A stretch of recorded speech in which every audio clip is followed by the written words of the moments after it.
Hi అండి, welcome to my channel Swarupa's kitchen. ముందుగా అందరికి సంక్రాంతి శుభాకాంక్షలు అండి.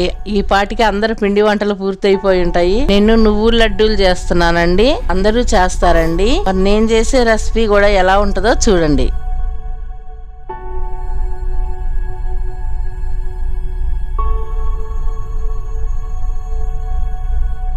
ఈ సంక్రాంతి నుంచి అందరికీ శుభం జరగాలి, శుభాకాంక్షలు అండి. అందరికీ శుభం జరగాలి, అందరూ బాగుండాలండి. మకర సంక్రాంతి నుంచి ఏదైనా ఉన్నా అంతా పోయి అందరూ హ్యాపీగా ఉండాలి. సంక్రాంతి నుంచి మనకి ఈ నువ్వులు కాల్షియం అండి. చలికాలంలో నువ్వులు కంపల్సరీ తినాలి మనము, ఈ వేడి రావడానికి శరీరానికి. అయినా కూడా మామూలు అప్పుడైనా రోజు కొంచెం తినొచ్చండి, కాల్షియం బాగుంటుంది. బెల్లం కూడా ఐరన్ ఉంటుంది. ఇప్పుడు మనం లడ్డు ఎలా తయారు చేసుకోవాలో చూద్దాము. ఇప్పుడు స్టవ్ మీద బాండి పెట్టుకొని స్టవ్ వెలిగించుకుందామండి.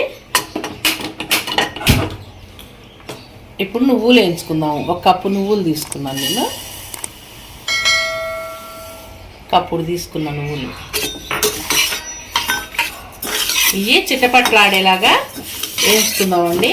చూడండి, నా నువ్వులు మనకి చిటపట్లాడుతూ ఉన్నాయి, చక్కగా ఏగినాయండి, బాగా ఏగినాయి చక్కగా. నువ్వులు ఏగుతుంటే కూడా మంచి స్మెల్ వస్తుంది.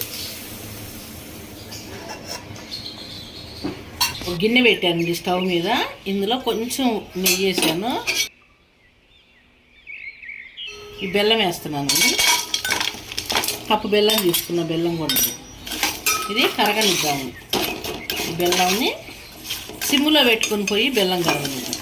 సిమ్లో పెట్టకపోతే అండి మనకు పాకం గట్టిగా ఉంటుందండి, కరిగిపోయి బాగా పాకం రాకుండా తీసుకుందాం మనం. పాకం వచ్చిందనుకోండి అది ముదురు పాకం అట్ట అయిపోయి మనకు బండకేసి కొట్టినా బాగాలండి, అంత గట్టిగా అయిపోతాయి. అందుకే మనం స్మూత్గా మెత్తగా చేసుకుందాము. సిమ్లో పెట్టి మంచిగా కరిగించుకోండి. పాకం పట్టుకుంటే పాకం కుదరక గట్టిగా అవుతాయండి, తినలేమని. అలా బాగా గట్టిగా బండకేసి కొట్టిన పాకం అంత గట్టిగా అవుతాయి. అలా కాకుండా మనం పాకం మంచిగా కరిగించి, ఉట్టిగా బెల్లం కరిగించి కనుక అలా చేసుకుంటే కనుక చాలా స్మూత్గా ఉంటాయి. 4 రోజులు, ఒక అరిసెలు ఎన్ని రోజులు నిల్వ ఉంటాయో ఈ లడ్డు కూడా అలాగే నిల్వ ఉంటుంది చక్కగా. అంతలోకి మనము ఈ ప్లేట్కి నెయ్యి రాసుకుందామండి. కస్తి అది నువ్వులు వేసి తిప్పినాక ఈ ప్లేట్లో గుమ్మరించుకుందాము. చూడండి, బెల్లం చక్కగా కరిగింది. ఇప్పుడు మనము నువ్వులు పోసుకుందాము.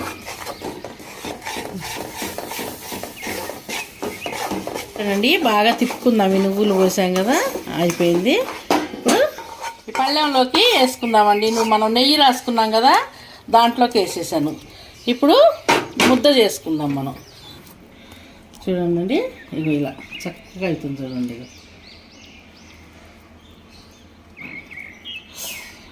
కాలుతాయండి, మంచిగా చేసుకోవచ్చు మనం కాలకుండా. చూడండి ఎంత బాగా వచ్చిందో లడ్డు. ఇలా మనకు కావాల్సిన సైజులో చేసుకోవచ్చు మనం.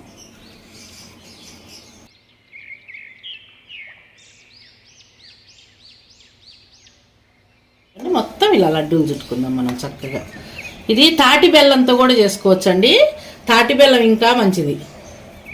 అన్నీ అయిపోయినాయండి, అన్నీ ఇలాగే ఉండలు చేసేసుకున్నాము. చూసారు కదండి ఎంత రుచికరమైన నువ్వుల లడ్డూలు.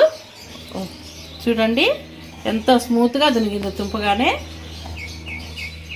చాలా రుచికరంగా ఉంటాయండి లడ్డూలు కూడా. బెల్లం సరిపోని పడింది మనకి వీటిల్లో.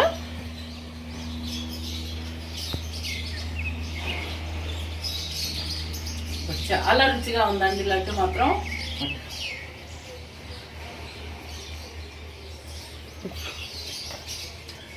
థ్యాంక్ యూ అండి, నాకు సపోర్ట్ చేసే అందరికీ థ్యాంక్ యూ అండి. సంక్రాంతి శుభాకాంక్షలు అండి అందరికీ కూడాను.